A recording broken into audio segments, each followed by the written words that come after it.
नमस्कार प्रेक्षकांनो, या मालिकेच्या आजच्या भाग 2 मध्ये आपलं स्वागत आहे. आणि त्यामध्ये आदिरा आणि रोहन दोघेही बोलण्यासाठी आतमध्ये जातात. तर त्यांनी आता तो गुलाबांच्या फुलाचा बुके तिथेच बाहेर ठेवलेला असतो. आणि त्याच वेळेस आता मंदाकिनीकडे व्हॅलेंटाईन डेसाठी आता बायका तिथे येतात. तर मंदाकिनी म्हणते, आपण सुद्धा व्हॅलेंटाईन डे करूयात ना साजरा.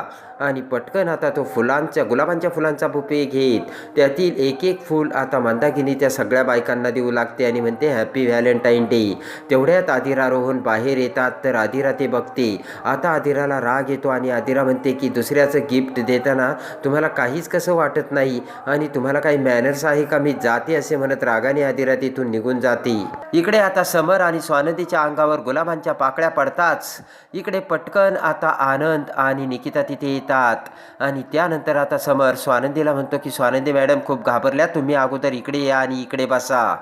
आणि त्यानंतर आता स्वानंदी खाली बसता क्षणी समरला म्हणते की तुम्हाला कळतंय का मी किती प्लॅनिंग झाली होती, किती घाबरली होती. ते ऐकताच आता हसतच निकिता म्हणते की म्हणजे समर, तिला तिच्या नवऱ्याची काळजी आहे बरं का. आणि समर म्हणतो की मग मला नाही का. निकिता म्हणते, आहे का तुला. समर म्हणतो, माणुसकी नावाची काही गोष्ट असते की नाही. निकिता म्हणते, माणुसकी आहे तुझ्यात समर. आणि आता समर आतमध्ये निघून जात निकिताला म्हणतो की मला ना तू डार्लिंग सतत टोमणेच मारत राहा बरं का. आता इकडे निकिता आनंदचा समाचार घेते. निकिता म्हणते, तू मला आज प्रॉमिस डेच्या दिवशी प्रॉमिस केलं होतं, मग ते तू कमिट पूर्ण का नाही केलंस. स्वानंदी समर आता दोघांची मजा बघू लागतात. आता आनंद म्हणतो की मी कामात खूप बिझी होतो, तुला जर खोटं वाटत असेल ना निकिता, तू समरला विचार बर का. आणि लगेच निकिता म्हणते, त्याला काय विचारायचं, कुत्र्याला मांजर साक्ष. दोघीही गडबडतात. आणि लगेच आता आनंदकडे बघत समर म्हणतो, तुला कुत्रा म्हणाली. आनंद म्हणतो की तुला मांजर. आता समर म्हणतो डार्लिंग. तर निकिता म्हणते, डार्लिंग वगैरे राहू दे तुझं, याच्यासारखाच आहे तू. आता पटकन रागाने निकिता खुर्चीवर जाऊन बसते. तर समर आनंदला म्हणतो, चिडली आहे बरं का. आनंद म्हणतो, नुसती चिडली नाही, रुसली सुद्धा. आणि लगेच आता समर म्हणतो, जा मग तिचा रुसवा घालव, नाही तर तुम्हाला महागात पडेल. तर आता आनंद म्हणतो, तू जा. समर म्हणतो, अरे तू नवरा आहे तिचा. तेव्हा आता आनंद म्हणतो, अरे तू सुद्धा तिचा मित्र आहे. तर आता मी तू असे करत असताना स्वानंदी त्यांची मजा बघत असते. आणि स्वानंदी त्यांच्याकडे बोट करत म्हणते, तुम्ही दोघेही जा. तेव्हा आता समर पुढे येतो आणि म्हणतो, डार्लिंग मला सांग तुला काय हवंय. तर निकिता म्हणते, मला प्रॉमिस हवंय. आणि तेही आनंदकडून. तर समर म्हणतो, दिलं. लगेच आता आनंद गुडघ्यावर बसत निकिता समोर बसतो आणि म्हणतो, दिलं डार्लिंग, मी ना पुढचे 7 जन्म फक्त तुझा आणि तुझाच नवरा राहील.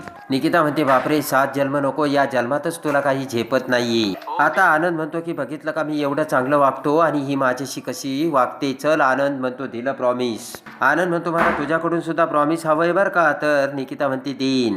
आनंद म्हणतो, बघ बरं का. आणि लगेच आता निकिता म्हणते की आनंद, मला तुझ्याकडून हेच प्रॉमिस हवंय बरं का, भांडायचं नाही. सो आनंदी म्हणते की मी सुद्धा तुमच्या बाजूने आहे निकिता ताई. आणि आता आनंद म्हणतो की ठीक आहे, मी प्रॉमिस करतो मी निकिताशी यापुढे भांडणार नाही. पण निकिता तूही प्रॉमिस कर मला खोटं बोलणार नाही म्हणून. निकिता म्हणते की खरं तर हे तुझ्यासाठी लागू होतं आणि तूच याचं मला प्रॉमिस द्यायला हवं.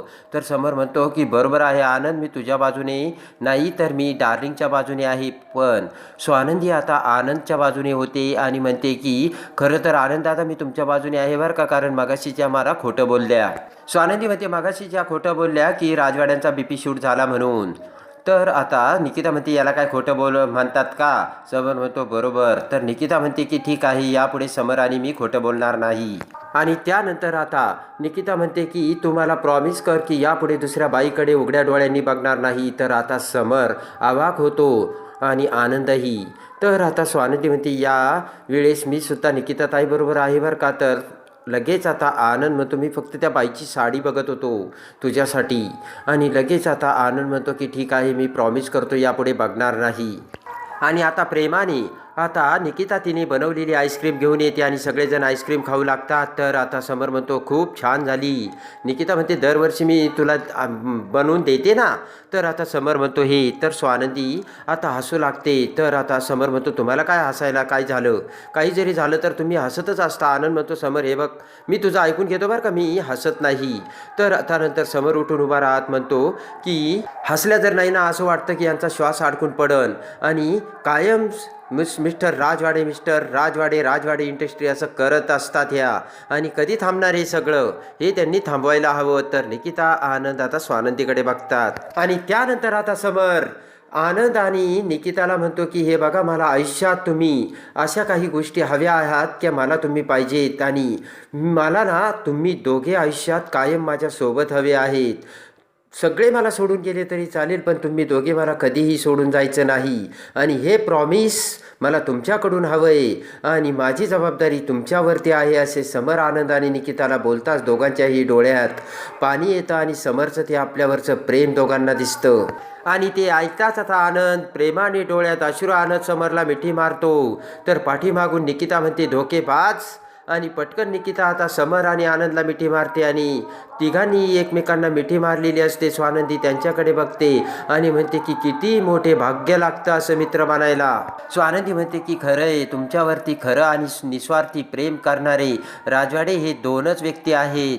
आणि स्वानंदी त्यांच्याकडे बघत आता डोळ्यात पाणी आणत म्हणते, विचार करते आणि म्हणते की हे बघा, हे दोन व्यक्ती तुमच्या आयुष्यातून मी कधीच तुम्हाला सोडून जाऊ देणार नाही आणि हे मी तुम्हाला प्रॉमिस करते आणि काही जरी झालं तरी ह्या दोन व्यक्तींची साथ कायम तुम्हाला मिळत राहील असं मी स्वतःला वचन देते असे स्वानंदी विचार करते. आणि त्यानंतर आता दुसऱ्या दिवशी इकडे आता स्वानंदी तिची पूजा आवरून आता लगेच आता आरतीचे ताट घेऊन समोर येते आणि ते आरतीचे ताट समोर येताच आता समर त्याच्यावरून आरती घेतो आणि आता स्वानंदीच्या नाकाला हळद लागलेली असते आणि पटकन आता समर आता स्वानंदीला म्हणतो की नाकाला बघा. तर आता स्वानंदीला कळत नसतं तर समर त्याच्या हाताने स्वानंदीच्या नाकावरची हळद पुसू लागतो. आजी ते बघून खुश होते आणि हसतच म्हणते स्टॅच्यू. समर स्वानंदी दोघेही तिथेच थांबून एकमेकांकडे बघतात. आजी खुश होते. आजी म्हणते दोघं किती गोड दिसतात आणि त्यातली त्यात आज व्हॅलेंटाईन डे आहे. समर म्हणतो मग काय झालं. आजी म्हणते मग काय झालं. आजी म्हणते की अरे दोघेही व्हॅलेंटाईन डे साजरा करा. तर समर म्हणतो की मी तुमच्या दोघींसाठी एक छान हॉटेल बुक करतो, तुम्ही दोघी छानपैकी व्हॅलेंटाईन डे साजरा करा. म्हणे आल्या कुठे व्हॅलेंटाईन डे साजरा करायला आणि रागाने समर निघून जातो. आजी म्हणते बघितलं का नंदू. इकडे आता आदिरा रोहनला फोन करते आणि व्हॅलेंटाईन डेचे विश करते आणि तिने आता एक खूप सुंदर असं रेस्टॉरंट आता रोहन आणि तिच्यासाठी बुक केलेलं असतं. रोहन म्हणतो हे खूप महागडं वाटतं ग. तर आदिरा म्हणते की मी आहे ना, डोंट वरी रो, तू काळजी करू नकोस. तर अर्पिता आता आदिराची बोलणे ऐकते आणि आता आदिरा म्हणते तुझ्यासाठी मी रेड ड्रेस घालणार आहे आणि हे तुझ्यासाठी सरप्राईज असणार आहे. अर्पिता आता ते सगळं ऐकते आणि आता आदिरा फोन ठेवता क्षणी अर्पिता आता आदिरासमोर येते आणि म्हणते की अगं आदिरा काय करतेस, तुला नाही वाटत का हे सगळं तू वन वे करते म्हणून. आदिरा म्हणते आमचा फोन ऐकत होतीस का. अर्पिता म्हणते तसं नाही ग, पण हेच सत्य आहे आदिरा. अर्पिता म्हणते तुला हे वन वे वाटत नाहीये का. आदिरा म्हणते तसं काहीच नाही ग. अर्पिता ताई प्रत्येकाचं इक्वेशन वेगळं असतं. आणि आता अर्पिता म्हणते की ज्या नवऱ्याला तुझं काही घेणं देणं नाही त्या नवऱ्याबरोबर तुला व्हॅलेंटाईन डे साजरा करायचा का. आदिरा म्हणते करायचं आहे मला, तुझं काय जातंय आणि तुला काय प्रॉब्लेम आहे. आता आदिरा म्हणते की तू जरा तुझ्या नवऱ्याकडे लक्ष दे, तुझ्या बाळाकडे लक्ष दे, नाही तर एक दिवस ना तुझा नवरा दुसऱ्याबरोबर व्हॅलेंटाईन डे साजरा करेल. कळतंय का तुला अर्पिता. आणि ती ऐकताच अर्पिताला धक्का बसतो आणि एका झटक्यात एकाच वाक्याने आदिराने अर्पिताचा माज उतरवलेला असतो. आता इकडे आजीने लिस्ट पाठवलेली असते आणि व्हॅलेंटाईन डे साजरा करायचा हे आजीने सांगितलेले असते. तेव्हा आता समर म्हणतो हे बघा मी व्हॅलेंटाईन डे साजरा करणार नाही, तुम्हाला काय वाटतं. तर आता स्वानंदी म्हणते दुसऱ्याला व्हॅलेंटाईन डे साजरा करायला आवडतं ना, तर मग करू दे की त्यांना साजरा. तर आता समर म्हणतो हे मला आवडत नाही, एवढी मोठी लिस्ट पाठवायची, ती सगळं अरेंजमेंट करायचं आणि आता ही काय आपलं वय आहे का. स्वानंदी म्हणते असले कार्यक्रम साजरे करायला वय लागत नाही तर प्रेम लागतं. तेव्हा आता समर म्हणतो आपल्यात प्रेम नाही व्यवहार आहे. आणि लगेच आता समर भानावर येतो. तर आता समर म्हणतो आय एम सॉरी. तर आता स्वानंदी म्हणते की सत्य आहे, सॉरी का मागता. समर म्हणतो तुम्हाला वाईट वाटलं ना. तर स्वानंदी म्हणते वाईट का वाटल. आणि समर म्हणतो मी असं बोललं म्हणून. स्वानंदी म्हणते तुम्ही नेहमीच बोलत असता. समर म्हणतो नेहमीचं बोलणं ना आजचं बोलणं वेगळं नाही वाटत का. आणि समर म्हणतो तुम्ही भांडू नका, आजीने पाठवलेल्या लिस्टचं काय करायचं ते सांगा. तेव्हा आता स्वानंदी म्हणते विचार करूयात. आता समर म्हणतो विचार करू नका, तिला नाही जमणार असं सांगून टाका. आणि स्वानंदी म्हणते प्रत्येकाचं मन दुखावलंच पाहिजे का, न सांगता सुद्धा काही गोष्टी करता येऊ शकतात. समर म्हणतो तुमचं मन मी दुखावलं का. स्वानंदी म्हणते मी विचार करून सांगेन. तर समर म्हणतो यामध्ये कसला विचार करायचा. आता इकडे आदिराला राग आलेला असतो. रागाने आदिरा तिच्या बेडरूममध्ये येऊन आता कपड्यांची बॅग भरू लागते. तेवढ्यात आता मलिका आणि अंशुमन हसत हसत तिथे येतात आणि मलिका आता अर्पिताला बघते आणि म्हणते की अर्पिता काय झालं, कुठे चालली आणि हे काय. तर आता अर्पिता म्हणते तुझ्या लाडक्या लेकीला विचार ना. आणि आता मला इथं राहायचंच नाही, मी चालले. आणि अर्पिता म्हणते मी चांगलं तिला समजवायला गेली होती, ती मला काय म्हणाली तू इथे का पडलेली असते, जा तुझ्या घरी म्हणून. मलिका म्हणते की अगं तिचं डोकं थाऱ्यावर नाही, वाटेल ते बोलत असते, तू का तिचं मनावर लावून घेतेस. मलिका म्हणते तू इथे कशासाठी आली, मम्माला मदत करायलाच आली ना. मलिका म्हणते आपलं काम असं अर्ध्यावाट टाकून जाणार आहे का, तू गेली तर मी काय करू एकटी. मलिका म्हणते तुला असं वाटतं का तुझी बहीण त्या घाणेरड्या लोकांच्या घरात परत राहायला जावं म्हणून. आता अंशुमन देखील म्हणतो की हे बघ आदिरा बोलायच्या अगोदर कधी काही विचार करते का, माझा ऐक. आणि आता अर्पिता म्हणते की त्या पुअर रोहन बरोबर ही आपली आदिरा व्हॅलेंटाईन डे साजरा करणार आहे म्हणे, साधं तो एक गिफ्ट घेत नाही तिच्यासाठी. मलिका म्हणते हे बघ आपलंच नाणं खोटं, आपण काय करणार ग. आणि अंशुमन म्हणतो की आदिराला ना दादाचा सपोर्ट आहे म्हणून ती जास्तच माच करते. म्हणते तिला समोरचा सपोर्ट आहे ना म्हणून ती अशी वागते. आणि मलिका म्हणते की अगं त्याच वेळेस त्याचा डिवोर्स झाला असता तर ती आपल्या घरी असते. अंशुमन म्हणतो की पण आता होईल, 3 महिन्याच्या आत मी आता एक गेम खेळतो, बघ आदिराचं लग्न कसं मोडतो ते. आणि ते ऐकताच आता अर्पिता खुश होते. मलिका म्हणते झालं का. तर आता इकडे समर देखील आता स्वानंदीच्या प्रेमात पडलेला असतो आणि इकडे आदिराने एकाच वाक्याने अर्पिताचा माज उतरवलेला असतो. तर आता समर स्वानंदीला तिच्या प्रेमाचा इजहार कसा करणार हे बघण्यासाठी आणि या मालिकेच्या डेली अपडेटसाठी आपल्या चॅनलला लाईक करा, सबस्क्राईब करा.